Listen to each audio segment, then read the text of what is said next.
Sejam bem-vindos a mais um episódio do Movimentcast. Eu sou o Matheus Winkler, estou aqui com o meu co-host Vitor Brito e hoje a gente tem o prazer de ter aqui uma pessoa muito especial para a gente que não quis ser apresentada de maneira muito formal, mas é o Dr. Carlos André, que é quem foi nosso preceptor no ambulatório de geriatria do esporte. Ele é geriatra pela Escola Paulista de Medicina e é preceptor da medicina esportiva. Então, Carlos André, bem-vindo aí. Um prazer, viu, estar com vocês dois aqui, né? Para mim, quando a gente está lá na escola, vocês eram meus alunos. Agora não, agora somos colegas aqui, tá? É um prazer. Estou aqui para ser desvendado aqui. Esqueci de falar uns detalhes aí na apresentação. Eu só apresentei a parte acadêmica, que essa parte, né? Todo mundo apresenta sempre a parte, doutor, isso, aquilo, mas é esportista, atleta, montanhista, é do outdoor, é um cara que é rock and roll total, assim, né? Aventura pura. É engraçado isso, né? Porque eu sou geriatra, então muitas vezes as pessoas esperam encontrar uma pessoa mais séria, mais sisuda, né? E na verdade as coisas têm que serem balanceadas, né? Então eu sempre gostei da história de esporte, né? Apesar de nunca ter sido um esportista na adolescência, na juventude competitivo, mas sempre gostei dessa coisa do outdoor. E assim que eu percebi que a medicina era uma profissão muito dura, árdua e difícil, aprendi que fazer esporte era o contraponto disso, né? Então isso me motivou a trilhar o meu caminho na área outdoor. Não, legal demais, é uma honra tê-lo aqui com a gente. Para que todos saibam, ele faz parte da nossa formação, então se a gente tem uma parte de geriatria no nosso consultório com pacientes, tem o seu dedo, pode ter certeza, e a gente tem um orgulho muito grande, aprendemos muito com você em cada dia, em cada palavra, e mais uma vez obrigado por essa parte, e queremos chegar um dia a competir em alto nível, mesmo não tendo competido na infância e adolescência, e chegar nesse alto nível. Porque não precisamos falar a idade, mas chegar numa idade mais avançada, tendo um shape desse e competindo em alto nível, é um sinal que a gente conseguiu fazer a medicina esportiva bem feita.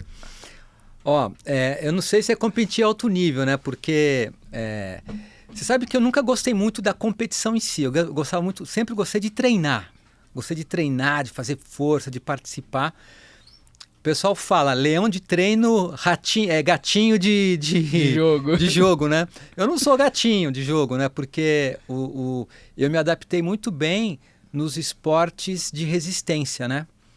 Porque talvez nesses esportes de resistência você tem que ter muita resiliência mental, né? E acho que isso é uma característica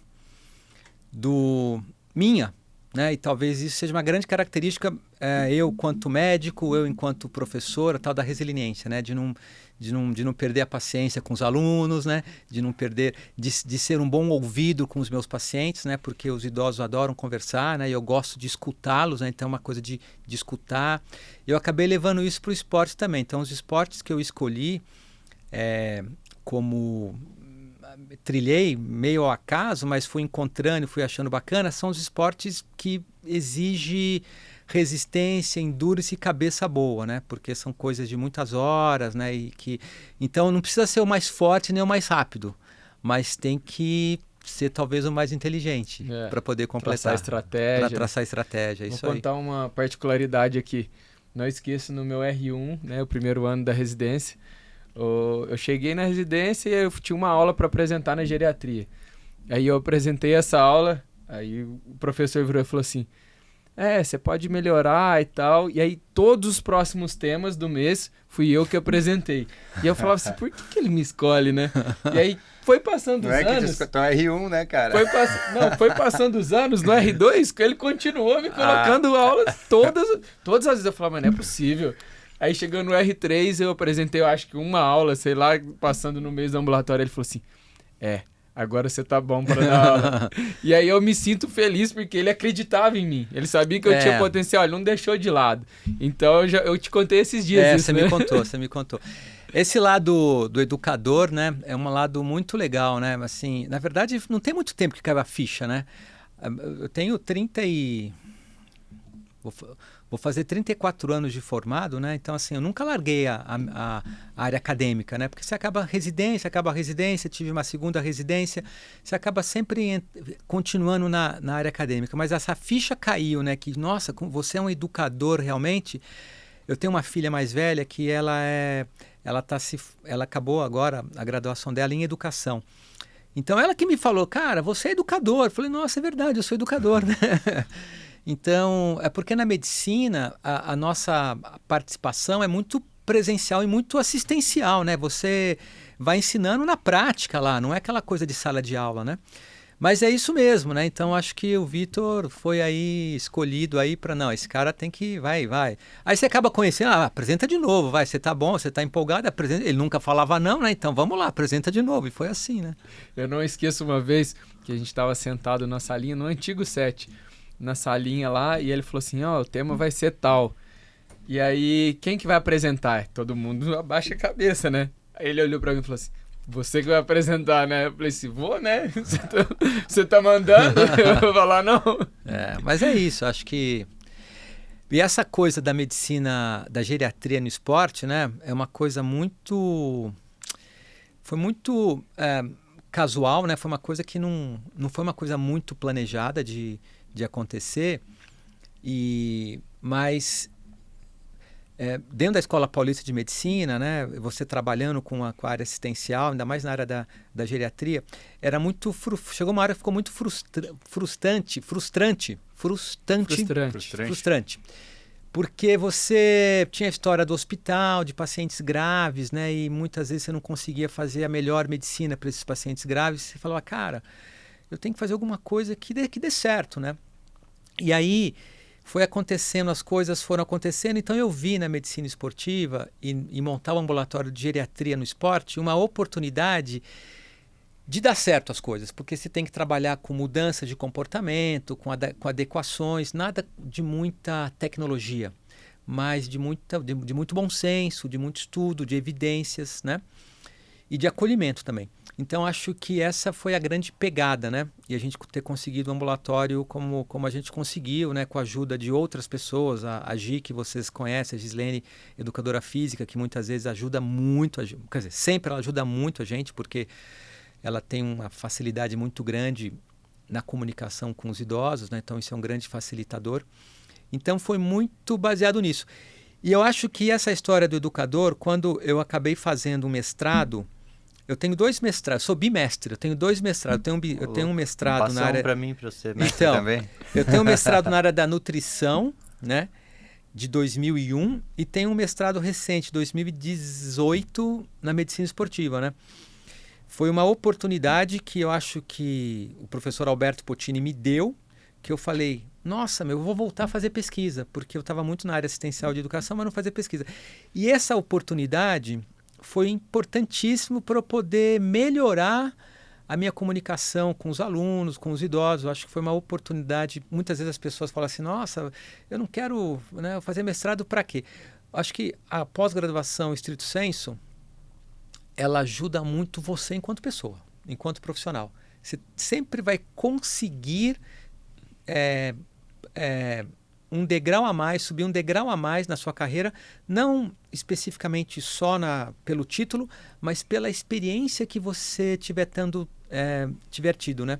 Então, ainda mais nessa área, que era uma área que poucas pessoas militavam, a maioria dos meus colegas na pós-graduação grande maioria eram ortopedistas, né? E trabalhava com performance, com jovens, e eu lá, né, geriatra, trabalhando com... Eu brinco e falo que durante o meu curso de pós-graduação, na medicina esportiva, eu aprendi a operar joelho. De tanto ver aula de joelho, eu sei operar joelho, eu sei fazer... eu sei fazer cirurgia do LCA, eu sei fazer, né? Brincadeira, né? Claro, brincadeira, pessoal, mas assim... Você via, porque tinha muita coisa com joelhos. Você falava, nossa, é assim, caramba, pô, né? Só botar o negócio ali. Só botar o negócio lá e ficar, não tem nem que falar sugando. Com a pessoa. Não tem nem que falar, né? Então, é brincadeira, mas Né, é bom que cada um fique cada macaco no seu galho, né? Eu acho muito legal essa ideia que, assim, eu acredito que todo trabalho realmente gera frutos além daquele fruto imediato do trabalho. Porque o trabalho, ele tá trabalhando na gente, assim como a gente está trabalhando nele. Então, tudo que a gente vai fazendo, a gente vai se transformando e assim, poxa, a gente é uma construção. Mas uma coisa que tu falou que eu achei muito legal é que tu viu que não eram grandes tecnologias que faziam a diferença. Eu vou falar algo que me surpreendeu quando eu entrei na residência, no ambulatório de geriatria, é justamente ver tantos idosos tão funcionais. Porque da onde eu vim no hospital, os idosos que estavam lá, que eu atendi através do SUS, eles não tinham assim essa mobilidade, essa funcionalidade. E aí no ambulatório de medicina esportiva, na geriatria esportiva, eu passei a ver uns idosos de 80 anos que estavam fortes, que caminhavam, que se comunicavam bem, que tinham uma funcionalidade. E uma coisa que eu achei muito interessante é que, assim, vários deles não falavam assim, eu perguntava do histórico esportivo, não falavam, eu fui atleta disso ou daquilo. Não, eu sempre fui ativo, não, eu sempre gostei de correr, às vezes eu faço... Tipo, eles sempre fizeram algum tipo de exercício e atividade. E às vezes não tão planejado, mas isso sempre teve na vida deles. Então, como que tem coisas que a gente precisa da construção de fazer e não tem tecnologia que vai substituir o trabalho feito de tijolinho em tijolinho no longo prazo, né? Então, isso é muito legal porque acho que grande parte do público de vocês são alunos, são pessoas que estão começando na medicina agora, né? E tem uma coisa que eu acho interessante, às vezes as pessoas falam em idoso, as pessoas pensam em pessoas muito fragilizadas, né? Segundo a Organização Mundial de Saúde, num trabalho que eles fizeram já tem algum tempo, mas foi publicado e tudo mais, eles naquela época, não deve ter mudado muito, talvez tenha dobrado, mas a prevalência de idosos frágeis no mundo, né? Eles estimavam que eram 10%, ou seja, 90% dos idosos não são frágeis. Né? Tá, que tenha piorado isso, vai para 15%, 20%. Ok, 80% não são frágeis. Então, às vezes e às vezes eu falo isso muito com os próprios residentes da geriatria, porque eles têm um viés muito grande do idoso frágil, porque o nosso modelo assistencial é um modelo, e o modelo educacional ainda é um modelo hospitalocêntrico, então você vai ver só as piores situações, que é muito importante para o treinamento. Mas esse outro lado da moeda deixa a desejar. E isso faz parte da atenção primária à saúde, né? Que eu acho que, na minha opinião, todo médico deveria saber fazer atenção primária, né? Independente da idade. Eu acho que seria um modelo, talvez, interessante em relação a isso.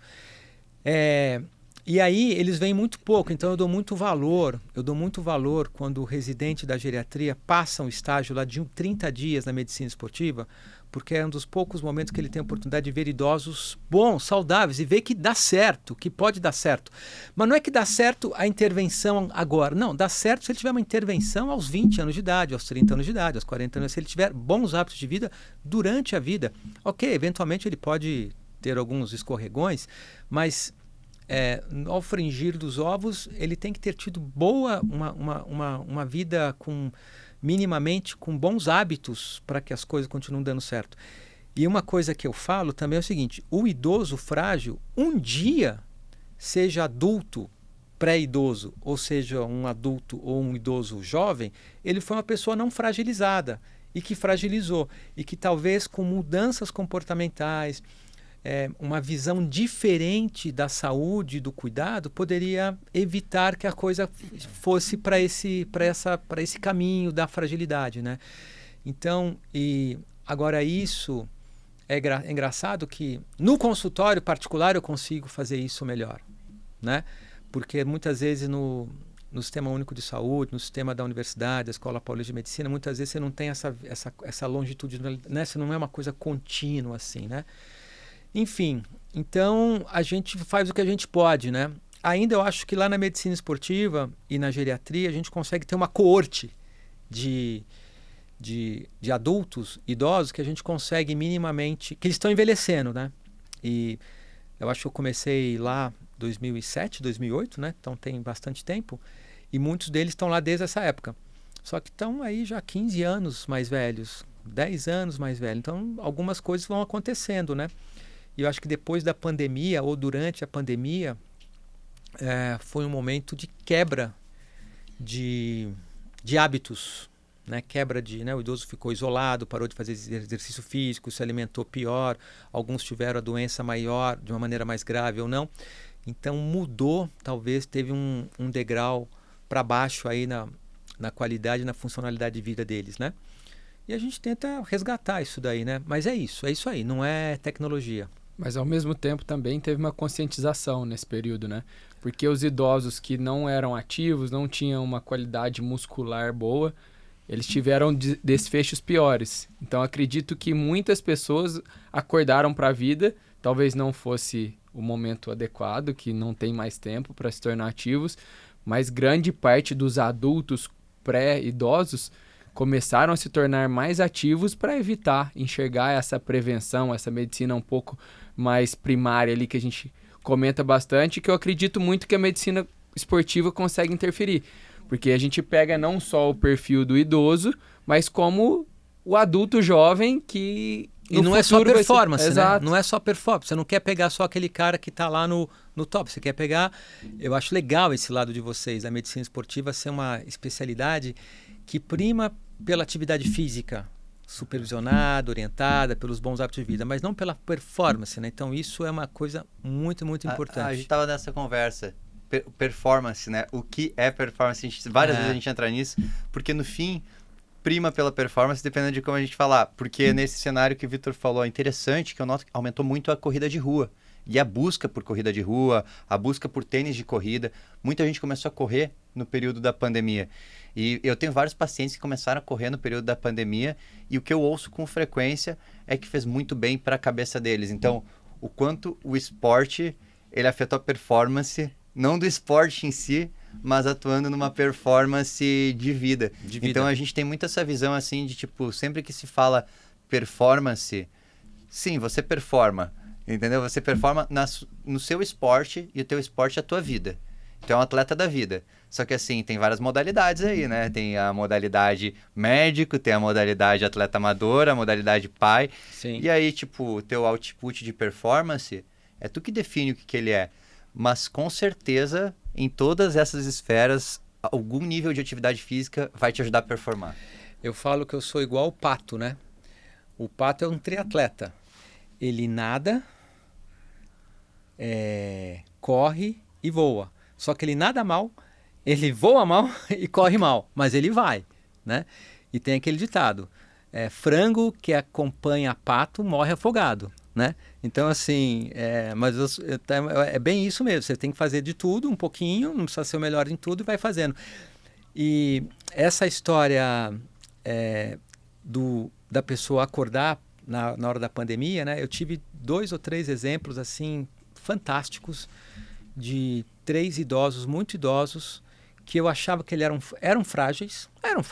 Eles tinham todo o perfil fenótipo de frágeis, mas sobreviveram a 30 dias de intubação, a corticoide, ao vírus. E os 3, né, impressionante. As 3 mulheres, né, uma de 75 na época, a outra de 89 e a outra de 92. E as 3 têm uma coisa em comum. A trajetória da doença foi muito difícil, foi catastrófica realmente, mas elas não morreram. Não morreram porque foram muito bem cuidadas, muito bem tratadas no período intra-hospitalar e pós-hospitalar, mas todas elas mudaram o hábito de vida para melhor. Todas tinham o exercício físico como inimigo, mas elas só conseguiram sobreviver no pós por conta do exercício físico, por conta da reabilitação fisioterápica, né? Que era encarado como exercício de vigorosa intensidade para elas, né? E isso mudou a cabeça das 3, né? Hoje as 3 estão vivas, estão bem, 3, 4 anos mais velhas do que 2020. Mas isso você fala, meu Deus do céu, olha só, dá tempo de você mudar, dá tempo de você aproveitar e colher frutos da sua mudança. Não interessa a idade. Nunca é tarde para começar, Nunca é tarde. né? E nós sempre falamos dessa questão muscular, o quanto é importante para trazer funcionalidade na parte mais adulta / idosa, né? Então a gente sabe que a partir ali dos 40 anos tem uma queda já não abrupta, mas progressiva é a palavra correta, da parte muscular, e sabendo que a cultura do brasileiro antigamente não era muito com relação ao exercício físico. Então talvez a gente vê uma realidade hoje de idosos sarcopênicos, né? E isso reflete diretamente na funcionalidade. Talvez a gente consiga ver o futuro nosso aumentando a expectativa de vida, né? Que a gente pode falar até em alguns termos que a gente comentou em alguns outros episódios aqui, que é o lifespan, que é quantos anos a gente vai conseguir ter mais para frente. Porém, a nossa funcionalidade, a nossa qualidade de vida não está sendo equivalente a isso. Então, chegar aos 80 anos é bom? Não sei. Se for deitado na cama, sem fazer nada, sem sair de casa, talvez não seja tão legal. Mas se a gente conseguir trazer para essas pessoas essa qualidade de vida, a gente aumentaria o health span, que é com relação à vida, né? Com relação a o que você faz no seu dia a dia, o que te traz prazer. Então, hoje em dia, você tem a condição de poder ir para a montanha. Daqui 20 anos, você vai ter essa mesma vontade? Provavelmente sim. Mas você vai ter condições de ir. Então, é o que você faz hoje. O que você faz hoje vai refletir o que você vai conseguir fazer no futuro. É isso aí. É isso aí. Não sei se daqui a 20 anos eu vou conseguir chegar na montanha. Mas vai ter vontade. Mas vou ter vontade. Se tiver vontade, acho que consegue, se for a montanha sim. mais tranquila, talvez dê para ir, né? Mas é exato, é adaptável. É adaptável. Vai de carro, né? Vai de carro. Porque tem... chegar na montanha, hoje em dia, tem uma coisa de prazer que é a trajetória do como chegar, né? Que é o caminhar e planejar a caminhada. Pode ser que daqui a alguns anos a graça não seja essa mais, seja estar lá na montanha, independente da trajetória de como chegou lá. Foi de helicóptero, foi de carro, foi de cadeirinha, alguém te carregando.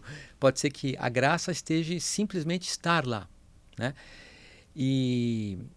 Mas isso é uma coisa que eu nunca tinha pensado nisso, né? Eu comecei a pensar nessa história de estar na montanha, independente de como chegar na montanha, agora, muito recentemente, na minha última trajetória de viagem, que eu falei, nossa, olha só isso aqui, né? Porque eu vi pessoas que chegaram na montanha lá, literalmente de cadeirinha, né? Sendo carregadas, né? E as pessoas estavam olhando, felizes da vida, a montanha, né? Então não precisava ter a trajetória do esforço físico de caminhar, mas simplesmente contemplar a montanha. Para aquelas pessoas que eu vi, estava sendo bacana. Né? E às vezes, assim, não sei se era o caso delas, mas imagina alguém que já teve que fazer a trajetória e o esforço muitas vezes. Às vezes, o ir para a montanha é contemplar todo o esforço que já se fez. É isso. É tipo, tu olhar para a montanha e pensar, cara, eu subi isso daqui algumas vezes. Legal. É isso, né? Eu vi uma pessoa falando um negócio que eu falei, nossa, isso tem muito a ver comigo, né? Como é que é o seu paraíso? Né? Seu paraíso. Aí, o meu paraíso é um lugar que não dá para ficar de sandália havaiana, de chinelo de dedão, de camiseta regata. Assim, dá para ficar assim, algumas horas por ano, mas na maior parte das vezes tem que ficar de gorro, de Gore-Tex na mão e no pé, né? E blusa de frio, né? Porque eu gosto da montanha mais alta, mais fria, mais com céu azul, né, com visual, né? É um clima que me atrai bastante. Te vendo falar isso, eu consigo imaginar na sua cabeça você lembrando da sua última expedição. Então conta pra gente como é que foi a preparação para ir, onde foi, quantos dias. Mais contexto, o que é uma expedição, assim? Talvez a pessoa que está escutando aí nem sabe o que é uma expedição. Eu nem sei definir direito, mas assim, eu sempre gostei de caminhar muito, né? Lembrando que eu nunca fui um esportista, nunca fui um cara de 20 anos, 25 anos que competia em alguma coisa.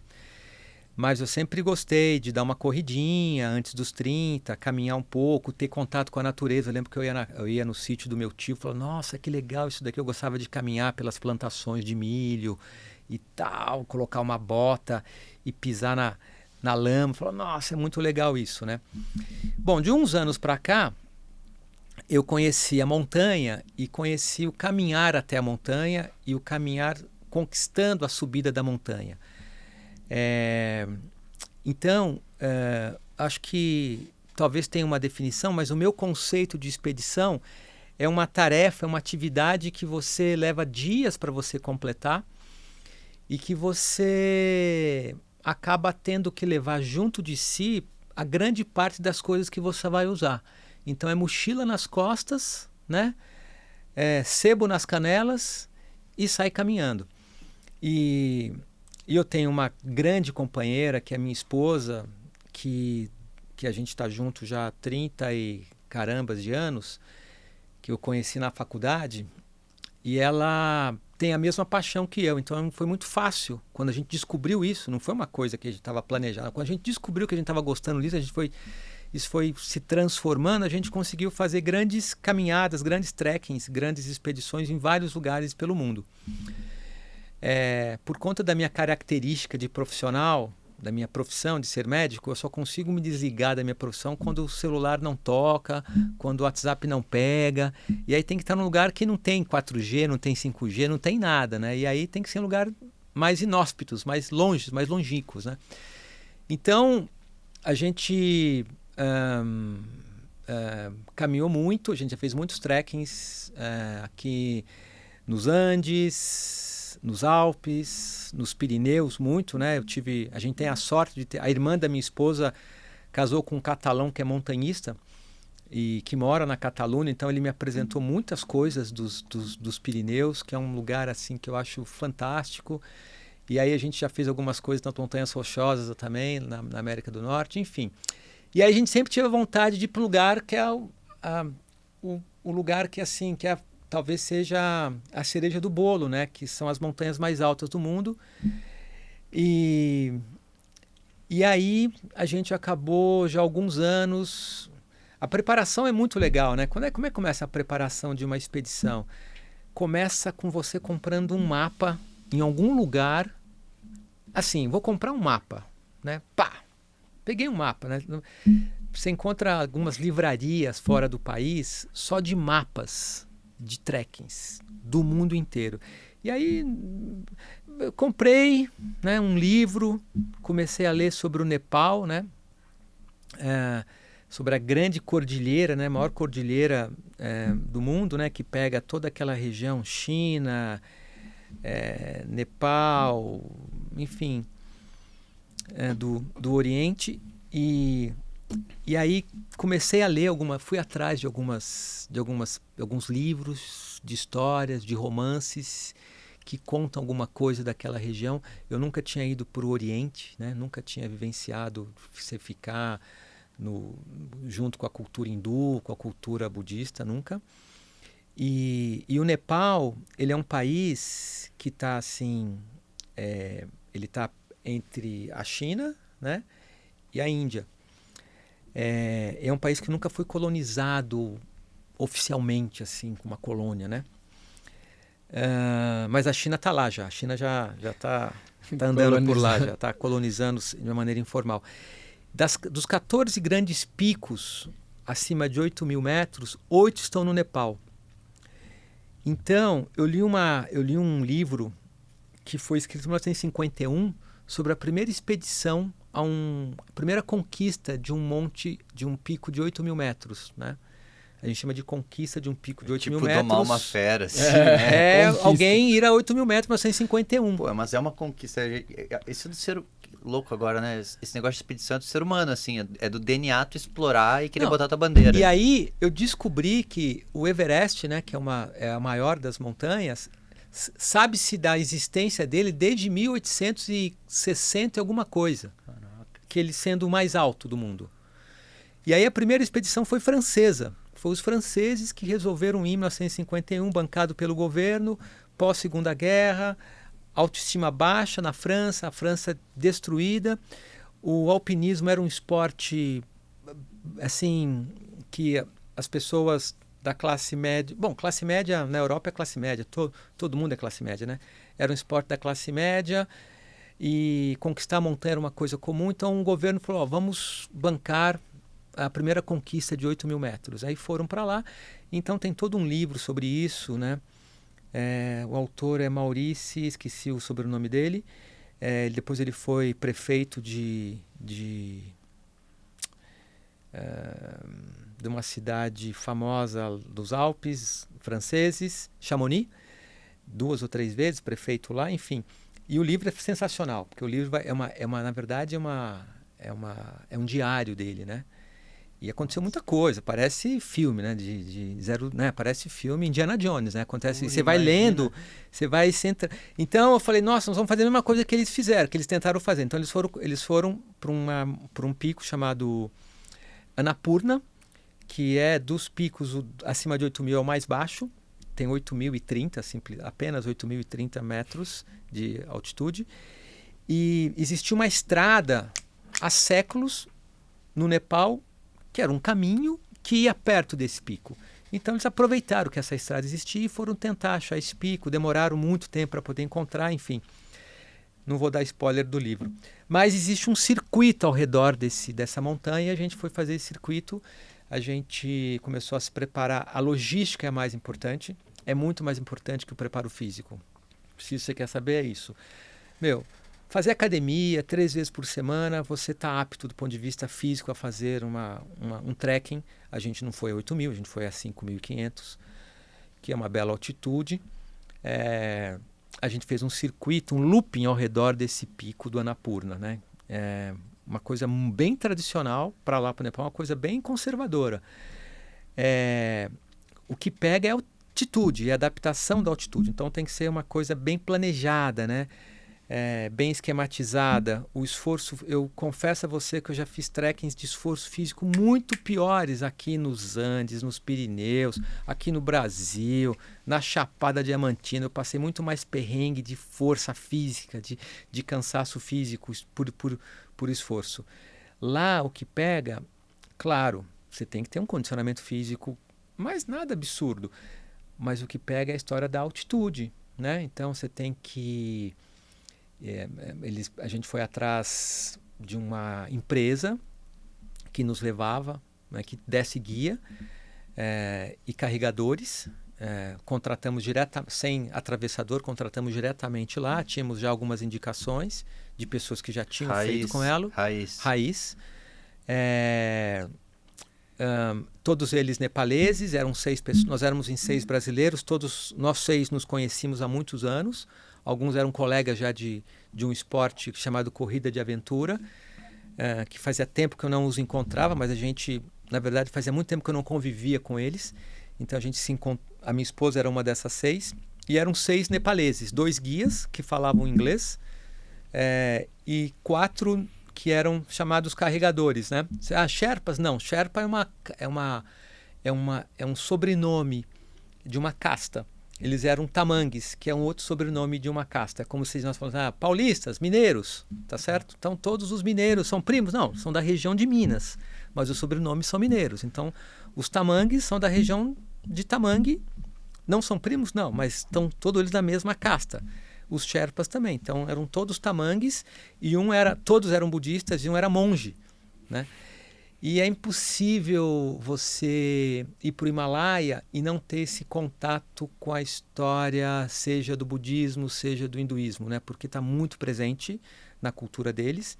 E como você tem que ficar mais tempo lá, não é uma coisa assim, vou fazer um trekking lá nos Pirineus, 4 dias de trekking. Você chega um dia antes e vai embora. Não. Lá no Himalaia, por conta da altitude, você tem que ficar muito tempo para você se adaptar. Então a gente ficou cerca de 16, 17 dias na montanha, convivendo com esse pessoal, né?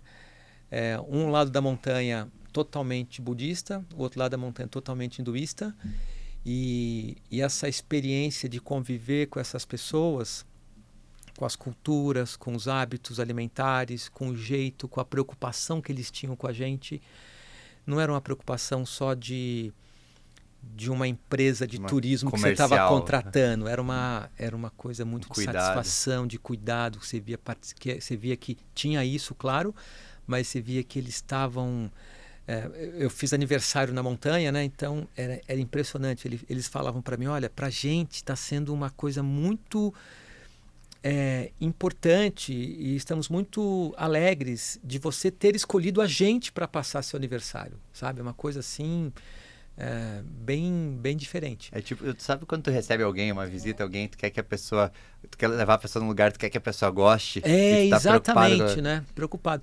E assim, e aí tinha um lado da altitude, né?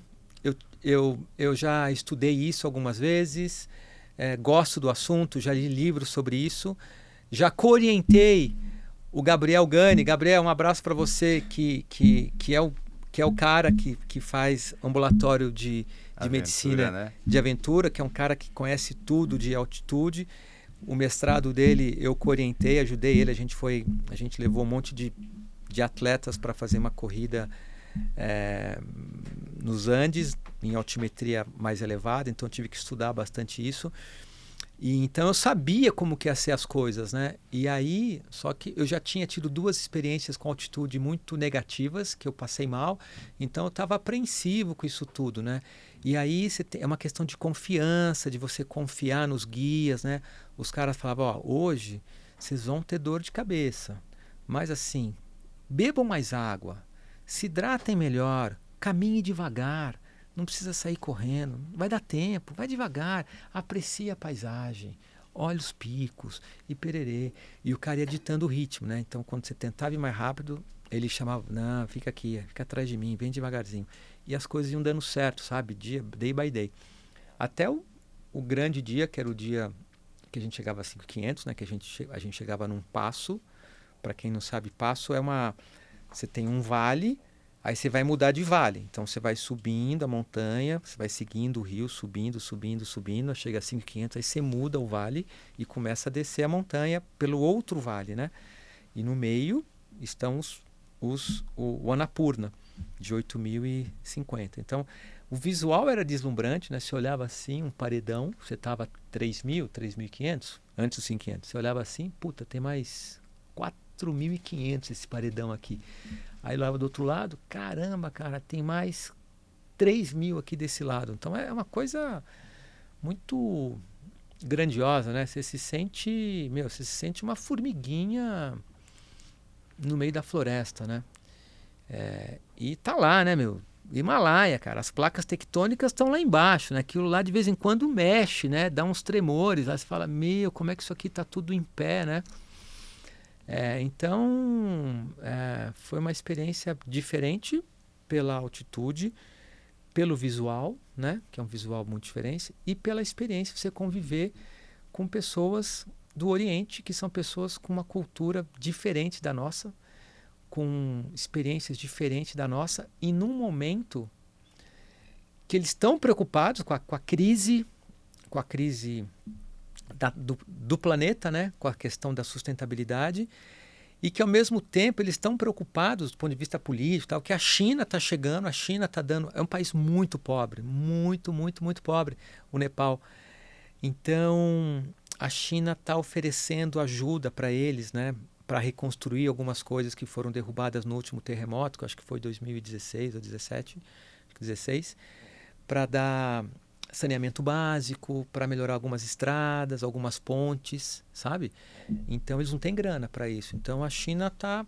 E assim, eu percebo que eles estão com medo. Tá, putz, será que nós estamos vendendo o nosso corpo pro mal, né? Estão vendendo pro diabo, né?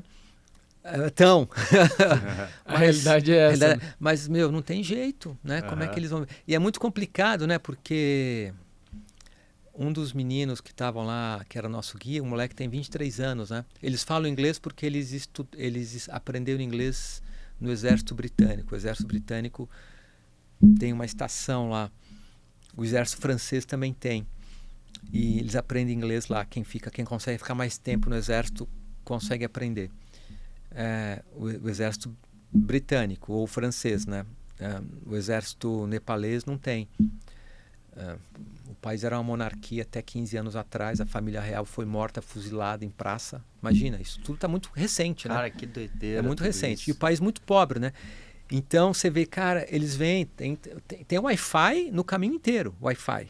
Que legal. Então você pega, você vê as notícias, você vê que o que está acontecendo no Rio Grande do Sul, eles sabiam o que estava acontecendo. Então é um pessoal que tem um modelo de vida muito pobre, com crenças bem enraizadas, milenares, e que estão convivendo já com as coisas muito novas, né? E as coisas do Ocidente, né? Do bem e do mal. Então você fica tentando se colocar no lugar deles, é difícil, né? É muito difícil, né? Porque Nossa, eu não ia nem assimilar, com pouco oxigênio no cérebro, assimilando tudo isso aí. É um banho de cultura. Você fica vendo, fala, nossa, é difícil para eles, né? E eles ainda preocupados assim com o nosso bem-estar, né? É muito interessante, né? Faz pensar. Eu fui pro Japão no começo desse ano e a primeira coisa que a gente chegou lá no aeroporto em Tóquio, a gente estava pensando se ia de metrô, se ia de ônibus, se ia de táxi ou Uber. E chegou uma mulher, abordou a gente e falou assim, eu vou ajudar vocês.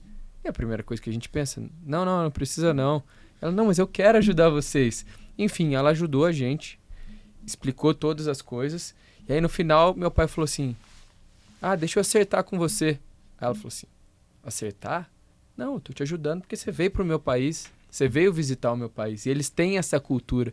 Se você tá andando na rua e você tá um pouco perdido, para alguma pessoa para te falar, para onde você quer ir? Eu vou te ajudar, eu vou te levar até o lugar, ou pelo menos vou te explicar. E eu acho isso muito legal, porque eles não veem como a gente tá querendo me tirar dinheiro, ou vai me assaltar. É o tempo inteiro eles se ajudando. Eles têm essa cultura de se ajudar. Uhum. E isso é incrível, né? Isso é incrível. Acho que isso tem a ver, então, com essa cultura oriental mesmo, que tem a ver com essa religiosidade. Muito, principalmente a história do budismo, né? A gente chegou para... A gente foi... ele levou a gente... Porque, assim, a gente parava... Enquanto você estava subindo a montanha, principalmente depois dos 3.000, você parava em determinados lugares, a 3.200. Vamos dormir aqui, né? Num lodge, né? E aí, então no final da tarde, vamos dar uma subidinha a mais? Não, você fazia aquela de adaptação da altitude, então você subia um pouco mais e descia. Então esse pouco mais era 200 metros. High, sleep low. Exatamente. Então subia mais 250 metros, 300 metros, subia e descia. E uma dessas vezes a gente íamos dormir a 3.800, 3.700. Vamos ter uma caverna lá em cima, né? E tem a história do budismo, que é a história das bandeirinhas, né? Aquelas bandeirinhas, elas têm muitas orações e quanto mais alto elas estiverem, mais vento elas estão sendo balançadas, e isso vai jogando para o mundo e para o ambiente mais rezas, mais mantras, exatamente, né? Então quanto mais alto, tem as bandeirinhas lá em cima, vamos lá. Era uma caverna e morava uma monja de 75 anos. E ela morava lá há 3 anos, ela foi para lá no início da pandemia, morava um outro monge, o outro monge morreu, alguém passou o Covid para ele morreu. Caraca, o cara morreu, pegou Covid no topo da montanha. Metros, né? Alguém foi lá visitar, ele passou. E ela foi para lá e ela contou a história dela, né? O pai dela já tinha morado naquela gruta. Era uma gruta, sabe? E ela morava lá, ela estava lá 3 anos, nunca tinha saído de lá. Quando a gente chegou, ela estava varrendo a gruta dela. Era uma monja e ela rezou, colocou pra gente, para cada um de nós, ela colocou uma correntinha que ela fez com as mesmas cores das bandeirinhas, né? Amarelo, branco, vermelho, verde, azul, e falou que isso era para proteger a gente, que era para dar proteção no resto da nossa viagem pela montanha. E assim, ela comia quando alguém levava comida para ela. Quando ela levava comida para ela, ela não comia. Mas assim, ela falou, já fiquei 3 meses sem comer. Então assim, comida não é problema. Água eu tenho, água eu consigo. Então ela tinha vários potinhos d'água assim, que ela, quando estava com sede, ela bebia. Mas assim, você fala, é um desprendimento, assim, muito, muito grande, né? E por que você está aqui? Eu estou aqui para meditar, para rezar pelas pessoas, para rezar para o meu povo, né? Esse é meu objetivo. Eu preciso de um motivo para estar aqui. Né? Por que você vive aqui, né? Qual que é o sentido de viver total, aqui, né? É isso, né? Total. E quantos vocês foram até 5.400 em quanto tempo? Então, a gente chegou em 5.500 no no 9º dia, talvez. Cara, não, porque 8º, 9º dia. até a gente falando, a gente tem a concepção, né? Mas pra quem tá ouvindo do outro lado, assim, e não sabe, acima de 2.500, quando a gente sobe acima de 2.500, a gente já... Todo mundo começa a ter aí sintomas de Mal dor de cabeça, mal agudo, né? E se subir mais rápido, pode ter coisas mais graves, sérias, né? Por isso tem que ter um controle de ir subindo. É. E até tem essa recomendação de acima dos 2.000 metros a 2.500, varia, né? Tu ficar uma noite para avançar a cada, acho que 300, 400 metros, alguma coisa assim, né? Isso aí, 300, 400 metros. Aí, assim, o que eu vejo é que realmente acima de 5.000 a coisa fica bem mais feia. Mas você sabe que a gente chegou, eu fiquei muito feliz, né? Porque eu tinha 2 experiências ruins de altitude. Uma na Itália, que eu cheguei a 4.100 e passei mal. E a outra aqui no Chile, que eu fui assim, 500 também passei mal. Mas assim, passei mal assim, né? Porque eu tava a 2.000, fui a 5.000. Né? Foi muito rápido. Muito rápido, né? Mas lá indo devagarzinho é muito interessante. E tinha uma coisa, eu era o único, assim, dos meus amigos que estavam lá, nós éramos 6, eu era o único médico. Então todos eles tinham uma crença que eu ia poder, uma confiança que eu estando lá estava dando segurança para eles. Eu falava assim, não, mas não é bem assim, né? Quem protege é a tiazinha. A tiazinha lá da oração, não sou eu. Mas teve 2 que tiveram um pouco mais de dificuldade com a aclimatação da altitude, né? E eles ficavam, né, naquela apreensão comigo, né? E agora, o que eu faço? Aí eu lá, né, escutava o pulmão, colocava, não, tá tudo bem, né? Dava aquele incentivo positivo que faz diferença, né? Porque realmente eu acreditava que estava tudo bem mesmo. Mas depois eu falava, putz, e se não tiver, hein? Bom, se não tiver, nós vamos ficar sabendo amanhã, né? Eles vão estar piorando. E deixa eu te perguntar, vocês levaram alguma mala médica? Algo preparado para alguma eventualidade? A gente fez um kit, né? Basicamente, nós levamos os remédios básicos que você pode começar a utilizar no caso do mal da montanha, né? Para quem não sabe, existem 2 remédios básicos, corticoide e o Diamox, né? Mas os guias estavam levando também, sabe? Eles estavam levando também. E, inclusive, tinha um cara da nossa equipe, da nossa turma, que eu não conhecia ele há muito tempo, mas era o cara mais experiente. O cara já tinha ido pro Base Camp do Everest umas 5 vezes, o cara era muito bom, ele sabia tudo. E ele falava, olha, eu recomendo vocês a começar a tomar acetazolamida, né? Uma semana antes, né, e tal. E eu falava, cara, eu não vou tomar, né, meu? Não vou tomar. E... tem alguns efeitos colaterais, vamos ver, né? Puxa vida, vamos acreditar que vai dar tudo certo. Eu trocava mensagens com o pessoal lá, com os nossos tamangues, eles falavam, não, calma, vamos devagar.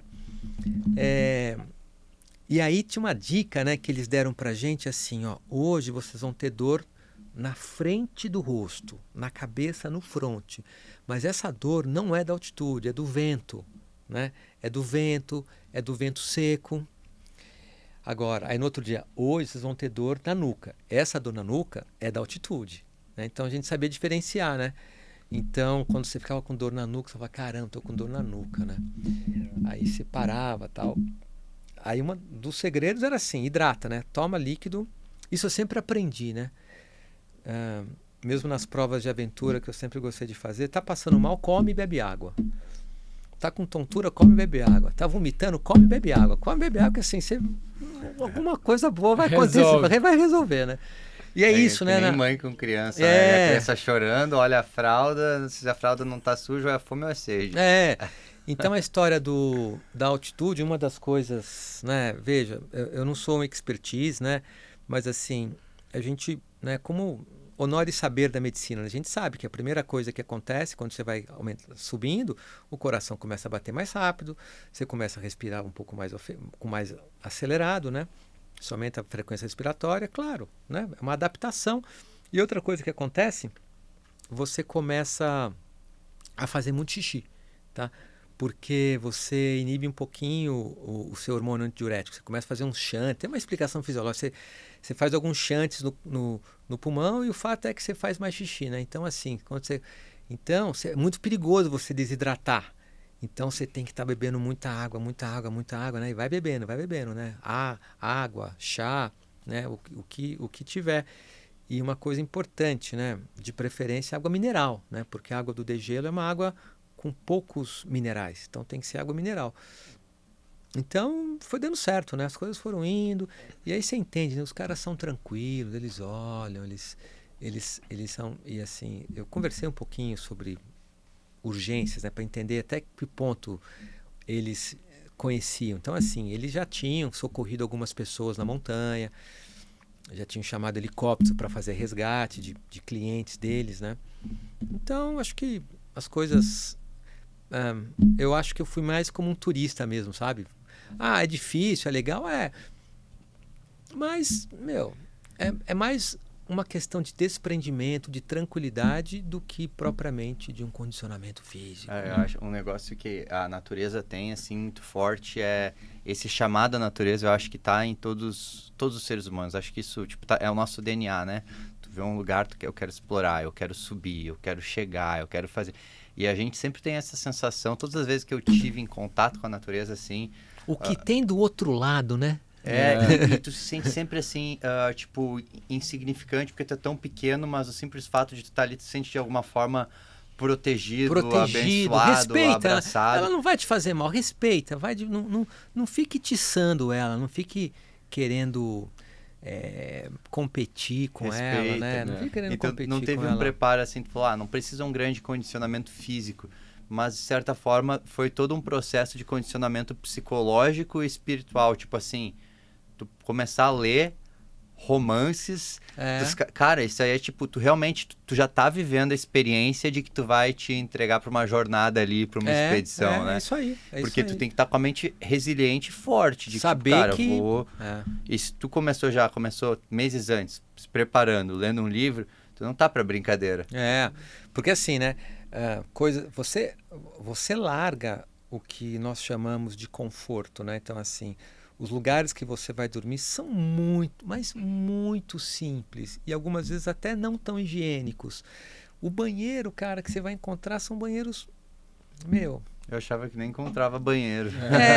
Não sei se dá para chamar de banheiro, sabe? Né? Água quente, não, né? Muito...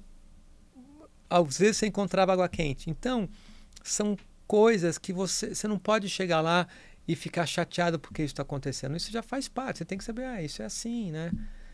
O que é interessante é você ver, o ser humano é interessante, como é que você vê a reação de algumas pessoas.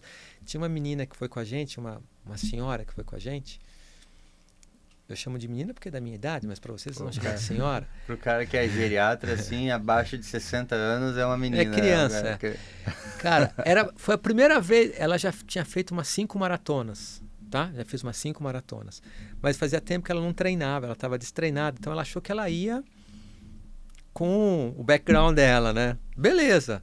Só que ela nunca tinha ido a 2.000. Ela nunca tinha chegado a 2.000 metros. Nunca tinha chegado a 2.000 metros, assim. E a gente teve algumas brincadeiras que nós fizemos nos últimos 2 anos. Fomos lá para Itatiaia, fizemos as prateleiras, né? Que é muito mais difícil, hein? Muito mais difícil fazer as prateleiras. Muito mais força. Fisicamente. Muito mais força, né? E ela não podia e tal. E aí... E tem a história da mochila, né? Então você fica às vezes inseguro. Nossa, eu quero levar, vou levar isso aqui. Eu falo, cara, os carregadores vão levar pra gente, meu. Você não vai precisar disso hoje, no trajeto. Hoje, no trajeto, você vai com a roupa que você tá. Você vai levar um anorak, uma luva e um gorro. E 1 litro d'água, porque a gente vai encontrar água aqui na frente. Não, mas e se acontecer isso, se acontecer aquilo? Fala, é matemático, não vai acontecer isso, né? O mais que pode acontecer é o tempo virar, chover ou nevar. Então, assim, leva um anorak, leva uma luva, né? Sua bota de Gore-Tex, então, faz isso. Então, as pessoas às vezes ficam... E aí ela falava, ok. Aí no meio do caminho eu dava um jeito. Deixa eu ver o peso da sua mochila. Ela, não deixo. Não, deixa. Aí eu pegava, puta, mochila pesada. Falei, deixa eu ver o que tem aqui dentro. Um monte de coisa. Tá levando a casa dela. Então, às vezes, essa insegurança, que é uma coisa que eu já passei por isso outras vezes, né? Hoje em dia eu vou pra montanha com muito mais simplicidade, com muito mais leve do que eu ia há 10 anos atrás. Você fala, se chover, cara, vai chover. Eu tenho que ter um anorak. Se meu anorak não der, não adianta eu levar outra coisa, porque o meu anorak é esse. Eu tenho que ter um bom anorak para poder pôr uma boa capa de chuva, né? Para as pessoas entenderem. Tem que ter uma boa capa de chuva. Eu tenho que ter um tênis aqui, uma botinha que não entre água. Não adianta eu ir com uma coisa que entre água. Então eu vou com isso. Então, esse preparo é um preparo que vem de anos, né? Vem de anos de você saber como é que é e tudo mais. Então, é isso. Já ter passado por isso anteriormente, E ter né? passado por isso anteriormente. Que talvez e ter errado algumas vezes. Isso que eu Ter ia falar, errado, né? Você tem que errar, senão Tem você que não errar. aprende. Tem que estar com o pé molhado, bolha no pé, você fala, putz, errei aqui, agora ferrou, né? Mas fazer o quê? É um erro, cara, que eu fiz numa aventura dessas. Um trekking entre Guaporé e Mussum, no Rio Grande do Sul. Tem uma ferrovia que é a trilha do trem. Ferrovia, não, é o trem... Puta, esqueci o nome da ferrovia. Ferrovia do trem de alguma coisa. Trem do trigo, sei lá. São 50 e poucos km entre uma cidade e outra. E a gente caminha nos dormentes do trilho de trem. Olha só. E aí tem vários viadutos e túneis, assim. E muito bacana. Eu fiz com os meus amigos algumas vezes. A gente ia com cada um com a sua mochila e daí tem uns pontos específicos que são mais legais para acampar. E a gente fazia em 3 dias, porque, cara, tipo, realmente tinha uns viadutos que era, tipo, mais alto, acho que é 100 e poucos metros, e tu caminha te dando uma vertigem porque não tem nada para segurar. Tem que segurar. É só, tipo, o trilho do trem. Você vai meio de coco, vai meio agachado, vai Eu ia gatinhando. caminhando no meio, e, tipo, era largo dos lados, e eu adorava. Eu brincava de correr. É doente mental, né? Que minha mãe não esteja escutando isso, mas eu brincava de correr, e um amigo meu, ele é quadrúpede, assim, porque ele tinha muito medo. Né? Mas, cara, era extremamente divertido essa aventura. E um erro que a gente cometeu, acho que foi na segunda vez que a gente foi, a gente resolveu fazer uma janta, preparar um charque. Só que a gente não levou água o suficiente. E aí, no outro dia, a gente não encontrava água. Olha Cara, só. e a gente deve ver que um negócio mais importante água. é a água. Então a gente cometeu esse erro que agora olha pra trás, porra, quem que vai preparar um negócio com charque, sal pra caramba? No outro dia a gente tava todo mundo com a boca seca, assim. Seca, né? Mas foi um negócio que foi uma puta aventura, assim, legal de fazer, né? Pô, 3 diazinhos, uma coisa bem mais curta. Mas é uma que foi legal. Esse preparo que a gente comenta, tanto prévio de estudar onde vai, qual medicação que existe para tomar, mas também acredito que culturalmente eles sabem muito mais que a gente, né? O pessoal de lá, eles sabem instruir muito melhor do que você fazer uma big preparação e querer, não, eu tô condicionado, vou subir, eu sei que se eu subir 300 metros já é o suficiente. Não, hoje nós vamos subir só 100, porque aqui venta mais, aqui... É isso. É confiar no processo, né?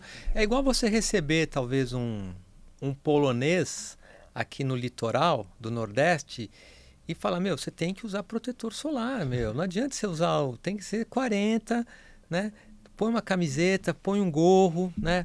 Não fica o tempo todo no mar, sai do mar para passar de novo, é mais ou menos a mesma, cada macaco no seu galho, né? Então isso que é uma coisa que às vezes as pessoas me dá uma dica de alguma coisa. Uma grande dica é o pé, né? Se o pé não tiver bom, você não vai para lugar nenhum. Você para e acabou, né? Então a história de você ter um calçado que você já tenha experimentado, que você já tenha amaciado, meias que sejam boas, né? Sempre ter uma meia reserva, então eu sempre levava uma meiazinha reserva, dá que você molha o pé, então você troca a meia, não precisa trocar o tênis, mas troca a meia. Uma coisa que eu levava também, não na mochila do caminhar, mas eu sempre levava, que estava lá no mochilão que o carregador levava, uma palmilha extra, né? Uma palmilhazinha, salva a sua vida, cara. Puta, tênis lá, o tênis tá encharcadaço, não vai secar, você troca a palmilha, então. Pronto, já ajuda bastante, né? Então, eu aprendi, há muito tempo atrás, eu aprendi a cuidar de prevenção de bolha com esparadrapo e hipoglós, na prevenção de bolha. E aprendi que também quando você está caminhando e está incomodando alguma coisa, para logo e vê o que é. Né? Não insiste. Não insiste. Não, daqui a 2 horas eu vou parar, não está incomodando muito, né? Daqui a 2 horas você abre. Aí quando você abrir vai ter uma bolha gigantesca, ferrada. Então, o pé, hidratar o pé sempre, né? Hidratar o pé sempre. Hidratar não com água, mas ter um bom hidratante.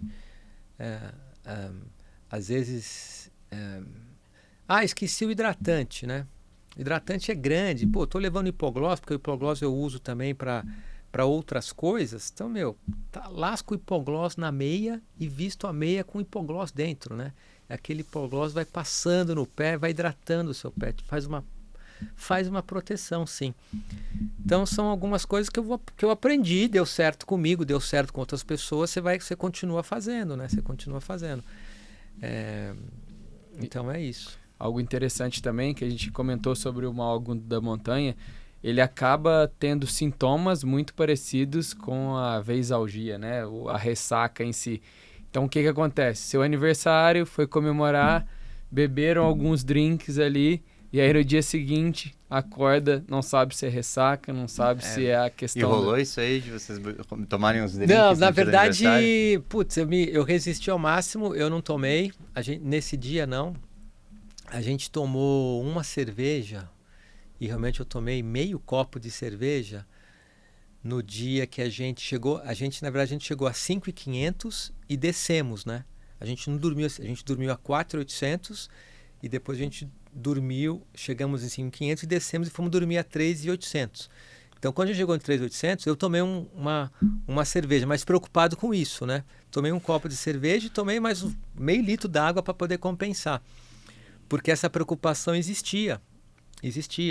Eu não sei se foi no meu aniversário, se o pessoal abriu cerveja, talvez tenha aberto, mas tenha dado um golinho só, mas eu fico atento com isso, né? Porque você já está, pelo fato de você estar na montanha, lá no alto, você já está desidratado, né? Porque existe uma alteração fisiológica que faz você fazer xixi mais vezes. Então, você tem que ficar atento com isso daí, né? Com a história da hidratação, né? Além desse sintoma, tem a parte de desidratação. Todo mundo acha que beber a bebida alcoólica hidrata, mas ao contrário. Ao contrário, ela desidrata, né? Piora mais ainda esse processo que está sendo de desidratação e que é a principal causa dos sintomas. Exatamente. Mas de repente é até a solução, né? O cara toma um golezinho de noite, daí no outro dia, tipo, em vez de ficar preocupado com o mau agudo da montanha, tu pensa, putz, que ressaca brava. Mas você sabe que os meninos os nepaleses me contaram de uma história que aconteceu no ano passado com um canadense que eles estavam levando e o cara estava escondendo os sintomas dele, estava escondendo, achou que não, né? E aí, antes, no mesmo trajeto que nós fizemos, quando chegou em 4.200, ele teve que chamar o resgate, a 4.200, né? O dia que a gente dormiu em 4.200, a gente dormiu num lugar que tinham outras pessoas lá, inclusive uma senhora americana de 75 anos de idade. E eu conversei bastante com ela. Ela estava bem. Ela fazia parte de um grupo de 7 pessoas. E eram todos jovens. Ela era mais jovem. Ela era mais velha, mas ela era muito magrinha. Ela era muito magrinha, né? Mas ela era forte. Inclusive, eu encontrei com ela lá na Monja também, naquela monja de 4.000 metros. E ela me contou... eles foram adiante, mas 2 rapazes que estavam no grupo, jovens de menos de 30 anos, resolveram abortar, foram embora. Porque a solução, descer. O tratamento é a descida. É descida, né? Descer, está passando mal, não está legal, desce. E às vezes você está passando mal, até você poderia se adaptar melhor, mas aí você fica tão inseguro e tão preocupado que você quer descer mesmo, né? Ainda mais quando você tem facilidade. Então lá, nesse nesse circuito que nós fizemos, o tempo todo dava para chegar de carro, não no caminho que nós... O tempo todo não, até 4,5 dava para chegar de carro, 4x4, então dava para ser resgatado de carro. Mas a gente começou a escutar muito helicóptero, né? A 4.000... a 4.500, a 4.800, foram 3 dias nessa altura, a gente começou a escutar helicóptero. Nossa, é resgate, né? Deve ser resgate. Você olhava para cima, não via helicóptero nenhum. Não, olha para baixo, você está a 4.500, o helicóptero está lá embaixo, não está lá em cima, né? Para poder fazer o resgate das pessoas, né? Às vezes a pessoa chama... daria para ela caminhar, assim, né? Tem que pagar, né? Você tem que pagar, né? Não tem alarme falso. O helicóptero chegou lá, você chamou, pagou, né? Ele vai lá, te busca, né? Então é interessante. Mas nunca, assim, né? Às vezes as pessoas perguntaram para mim, né? Depois, os colegas médicos, meus colegas, meus amigos, mas vou fazer isso. Falei, mas você nunca fez nada antes? Não, então não começa com o Nepal, vamos fazer outra coisa antes. Vai para a Chapada Diamantina, vai aqui para fazer a travessia Teresópolis, Petrópolis, né? Vai aqui para... Tem muitos lugares legais aqui que dá para você fazer, para você entender se você é resiliente, né? Não vai experimentar resiliência lá no Nepal, né? Experimenta ela aqui antes, né? Lá é a cereja do bolo, né? A cereja do bolo. Mas tem muita gente assim, eu vejo isso assim, a pessoa, vou correr uma maratona. Aí tu pergunta pra pessoa se ela corre, não, eu tô começando a correr. Porra, então você não vai correr uma maratona, calma, né? Calma, começa a correr 5 km. Vamos devagar, né? E tem o porquê da coisa. Por que você quer correr a maratona? Às vezes você... quero porque quero. Não, tá bom, então é um processo, né? Vamos ver se no meio desse processo você continua achando que você quer mesmo, né? Talvez vão ser anos para chegar até lá, né? É isso aí. Tudo para mim é preparação, tá próximo de pessoas que são profissionais, que tiveram a experiência de estar lá. Por isso que talvez passar com um médico que já tenha feito uma expedição é uma coisa e com outro que seja só teórico seja outra. Então, eu acredito que o Gami seja uma pessoa que já passou muito por isso e tem a parte teórica também, é um estudioso dessa área, né? Mandar um abraço para ele aí, que a gente aprendeu muito com ele, mais um professor nosso. Então, acho que é legal a gente lembrar também dele, dessas questões, que ele sabe muito de mergulho também, é sempre lugares inóspitos.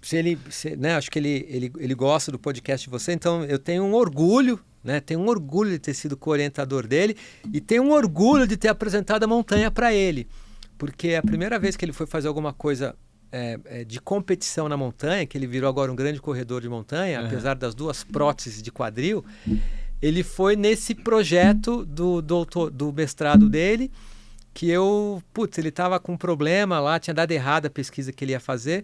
Aí eu falei, Gami, o que você acha? Tem esse negócio que vai acontecer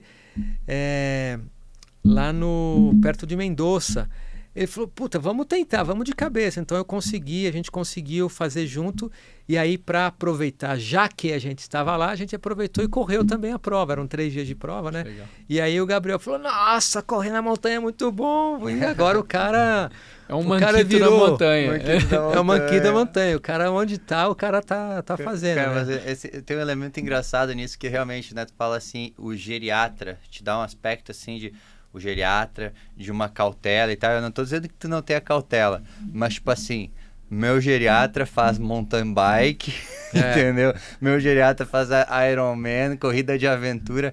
Tipo assim, realmente o teu equilíbrio tu encontrou no negócio que realmente é bem oposto, assim, né? Porque, teu paciente, o idoso frágil, ele não vai fazer mountain bike, né? Porque daí não, o cara que é robusto pode fazer, tá ok. É interessante, às vezes acontece uma coisa curiosa, né, em termos de profissional. Então, assim, eu tenho 58 anos de idade, então eu tenho vários amigos já acima de 60 anos e que eu conheço já há muitos anos, né? E alguns são meus amigos, outros são amigos e pacientes, mas vira e mexe aparece um que é só amigo e fala, Carlos André, eu fui no meu médico, ele está me proibindo de fazer as coisas. Você me conhece, né, cara? A gente tá junto há 15 anos. Olha aí pra mim, vê se ele tem razão de proibir, né? Aí eu olho assim e falo, peraí, você tá inscrito na próxima prova? Então você não vai fazer não, que eu quero chegar na sua frente. Você tá proibido mesmo, você não vai poder fazer. Mas assim, agora falando sério, eu acho que tá chegando, né? É uma coisa que eu acho que vocês viram quando vocês estavam na residência, mas tem um grupo de idosos que estão chegando, e se Deus quiser eu serei um deles, que eles fazem coisas que habitualmente não se era costume fazer, né? Então eu vou dar um exemplo que aconteceu um pouco antes de eu viajar no nosso ambulatório, não da medicina esportiva, mas da geriatria, né? Porque tem um ambulatório só dos geriatras. E aí tinha uma senhorinha que é ativa, robusta. E aí ela está indo no ambulatório com os residentes da geriatria. E aí eles estão muito preocupados com ela e pererê, porque ela Enfim, foram fazer os testes físicos com ela e não se aperceberam que ela era uma senhora muito robusta. E os testes físicos, às vezes, têm efeito. Testes físicos, para quem está nos escutando, é uma maneira de você avaliar a capacidade física da pessoa, força, equilíbrio, potência. E eles são diferentes quando você tem pessoas com funcionalidades diferentes, né? Então, aplicaram um teste muito rudimentar nessa senhorinha. É tipo, só para dar um paralelo, é tipo a criança da 4ª série fazer a prova de matemática da 1ª série. Isso, é isso não aí. Não necessariamente ela é boa na 4ª série.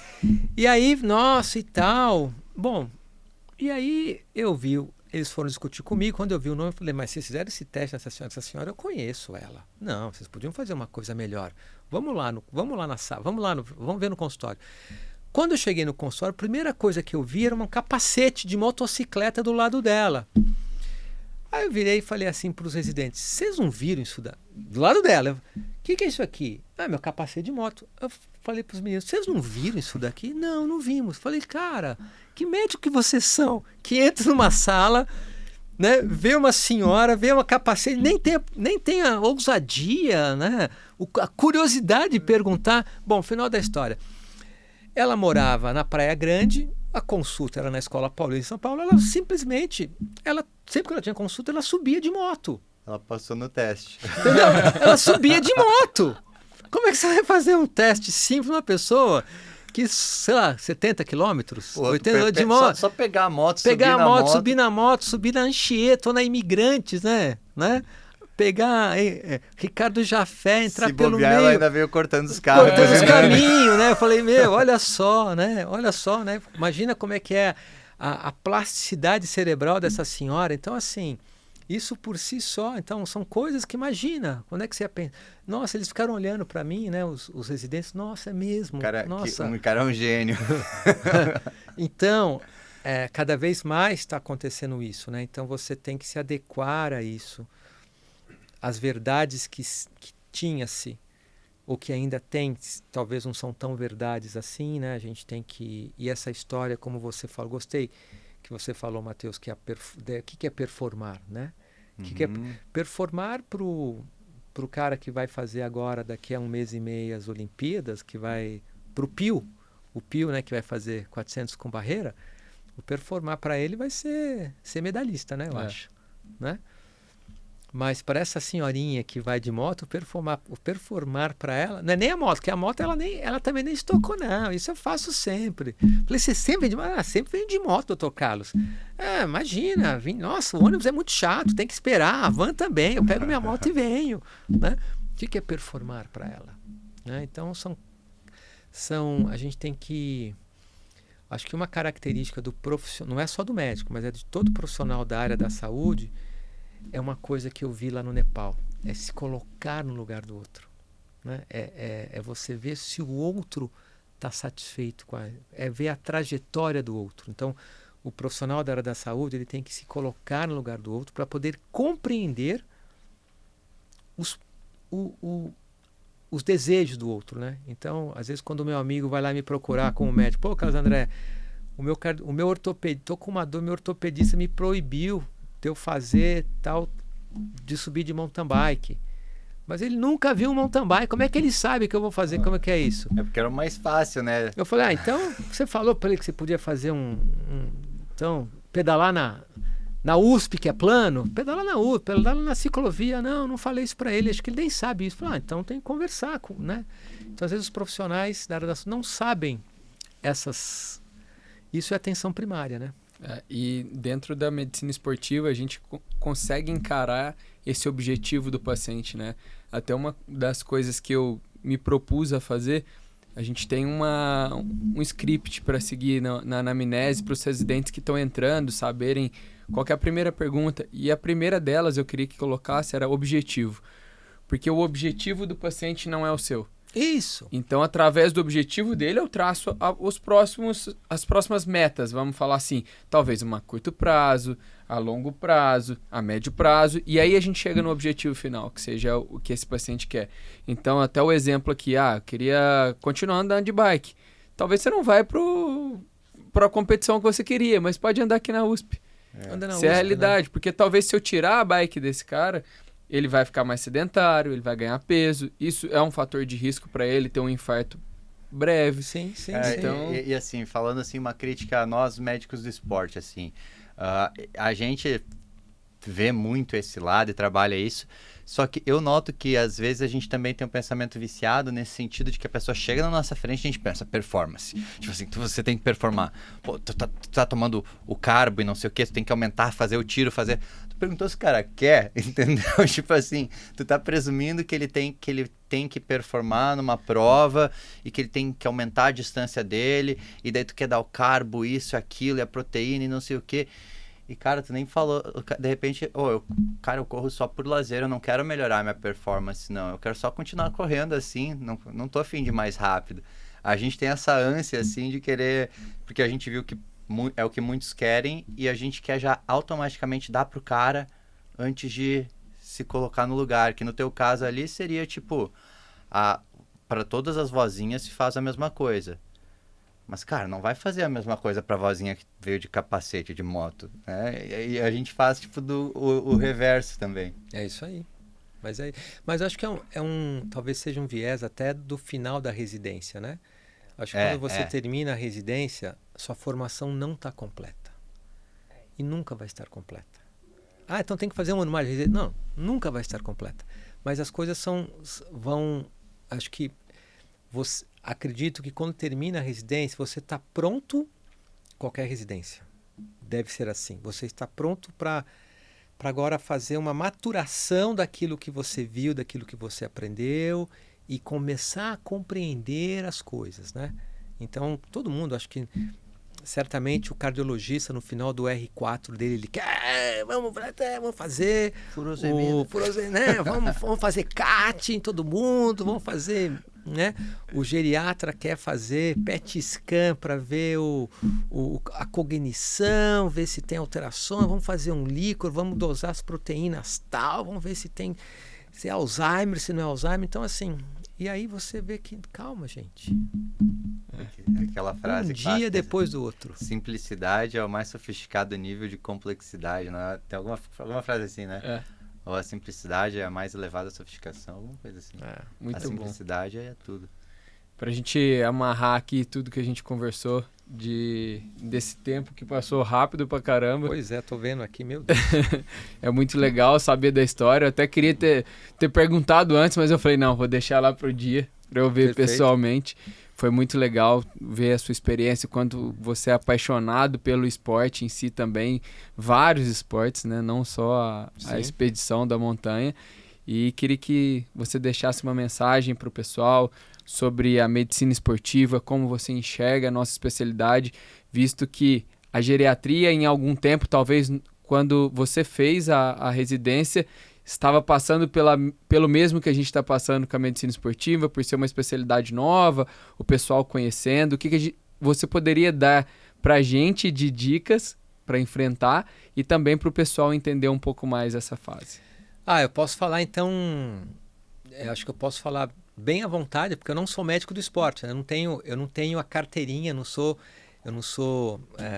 tenho lá o título pela Associação Médica Brasileira, mas eu estou vendo, estou assistindo a maturação dessa especialidade. Então, assim, o que eu acho legal nessa especialidade é a oportunidade que você tem de mudar a vida para melhor das pessoas. É uma oportunidade muito valiosa. Eu tenho muito mais contato com a especialidade e com o programa de residência da Escola Paulista de Medicina, né? Que é o máximo. Assim, né? como nós, né? Assim como vocês. Então, assim, eu acho que vocês saem realmente preparados para essa vivência de vocês mudarem. Então, assim, não é só a relação dos esportistas profissionais, não só também com os esportistas amadores, mas também com a pessoa que nem pensa em fazer alguma atividade física, mas de vocês conseguirem trabalhar a mente delas e convencê-las de que isso é uma coisa importante para a saúde delas, né? Então tem pessoas que não querem, nem pensei nisso, não estou pensando nisso, mas vocês têm essa possibilidade. Eu acho que por isso que eu acho que porque eu acho que a atividade física, planejado, organizado, supervisionado, é um instrumento muito poderoso para todas as áreas da saúde. Então vocês estão com queijo e a faca na mão porque vocês têm essa possibilidade de transformar essas pessoas. Então eu acho que isso é muito legal. Então isso é uma coisa. A segunda parte, para finalizar, é que vocês estão vivendo um momento em que a especialidade está começando a ter opções de trabalho no mercado de trabalho. Então, assim, isso eu vivenciei também quando eu acabei a geriatria. As coisas estavam querendo começar, então foi muito difícil o início, né? E eu tive que me estar reinventando. Mas isso eu acho que é uma questão de tempo. Acho que a atenção primária é um canal num país como o nosso, seja para medicina privada, seja para medicina pública, faltam pessoas capacitadas para fazer a atenção primária. E acho que a especialidade de vocês é uma delas, a geriatria também é uma delas, a medicina familiar é outra. Então acho que existem grandes possibilidades para vocês se encaixarem, né, para os médicos, não só vocês dois, mas falando de uma maneira geral, para os médicos do esporte se encaixarem no mercado. Então acho que se eu voltasse um tempo atrás e fosse escolher a minha especialidade, certamente nesse panorama que é hoje e com o meu perfil, que eu sou um cara que gosto disso, né? Gosto de esporte e gosto de ver que eu estou fazendo a diferença de uma maneira básica, simples, sem grandes sofisticações. Putz, é uma especialidade supimpa. Filé. Legal. Eu tenho um artigo, acho, não é um artigo, é um documento que você passou pra gente ler aí no primeiro ano de residência gigante, sei lá, umas 70 páginas da OMS, que é sobre Health Aging, acho. Envelhecimento... não é Health. Envelhecimento ativo. Active Aging. Active Aging. E eu achei muito legal que tinha assim, ó, uma linha que era o limiar da incapacidade. E daí, tipo, era um eixo X e como se fosse lá no início, no zero é o zero de vida e depois o final da vida, né? E daí tem essa linha do limiar da incapacidade. E daí mostrava em coloridão, assim, tinha tipo uma bola coloridona, daí pra direita uma bola menos colorida, depois uma ainda menos colorida. E essas bolas eram assim, pontos que eu posso interferir e fazer a pessoa ser mais ativa fisicamente e que vai ter mais impacto lá no final em ela não cruzar a linha da incapacidade. Só que o que era legal naquele documento é que ele mostrava que o ponto mais forte, por mais que seja um documento sobre envelhecimento, o ponto que era mais forte era no início da vida, depois na metade da vida e depois no resto. Só que eles deixavam claro que o benefício, o melhor é tu seguir em todos os momentos. Só que o máximo de benefício seria extraído o quanto mais cedo tu começasse. Então, se tu quisesse ter o máximo de benefício, tu ia ter que começar o estímulo lá naquela bola mais colorida. É uma caderneta de poupança que começa desde lá de trás. Então, tipo assim, expandindo até o que tu falou agora, para quem é médico que é de outras áreas aí, o cara que é a pediatria, né, a ginecologia, cara, todos os encontros que a gente tem com o paciente, em todos os encontros da vida, a gente tem potencial de fazer essa poupança dele. Pô, cara, começa a reservar. É isso aí. Começa a botar uma moedinha aí por dia. É isso aí. Muito legal. O seu melhor amigo são os profissionais antes de você. Então, o pediatra atua como o seu paciente vai chegar. Então, se ele tiver bons hábitos desde a infância, adolescência, ele vai chegar um idoso mais saudável. Então, é muito mais fácil manejar esse paciente do que chegar lá e ter que internar esse paciente, né? Não trabalhar no hospitalocêntrico e sim atenção primária. Cara, para quem tá ouvindo aí, se você é o paciente geriátrico de amanhã, envia esse podcast para outros amigos aí que são jovens, mas um dia vão deixar de ser, para eles serem mais fisicamente ativos desde já. E, professor, agora chamando de professor mesmo, que você é um mestre nosso, queria saber aí aonde que o pessoal pode te encontrar, aonde que é teu consultório, onde que tu atende, conta um pouquinho pra gente, porque eu tenho certeza que tem alguém aqui que vai pensar em familiares que podem se beneficiar de te conhecer um pouquinho melhor. Então, o meu consultório é no Itaim, né? faço consultório, tenho consultório particular, não atendo convênio, mas eu acho que para me encontrar talvez seja mais fácil, Carlos André 5198 no Instagram. Inclusive, pede lá para me seguir. Eu não não coloco tantas coisas, mas vocês vão ter pelo menos a viagem do Nepal lá toda documentada. E aí, se vocês quiserem alguma coisa a mais de consultório, por lá eu entro em contato com vocês e mando para vocês. Legal. Carlos André 5198. Carlos Instagram. André 5198. Tá Boa. bom? Ótimo. Boa. Professor, muito obrigado. Foi uma honra tê-lo aqui com a gente. Espero ter outras oportunidades, porque a gente está junto agora lá Tamo na junto.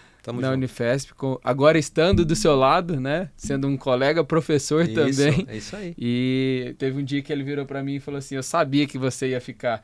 Eu não sabia, mas estamos lá e também tem um orgulho muito grande de estar naquela escola e poder ajudar os próximos residentes a se tornarem bons profissionais. E acho que isso é engrandecedor para a gente, né? Então, muito obrigado por tudo, pela formação e agradeço por hoje também. Valeu. Eu agradeço, pessoal. Muito obrigado. Espero tenha ajudado aí vocês. Legal Boa. demais. Valeu, Valeu. gente. Muito obrigado. Até mais. Até a próxima. Valeu.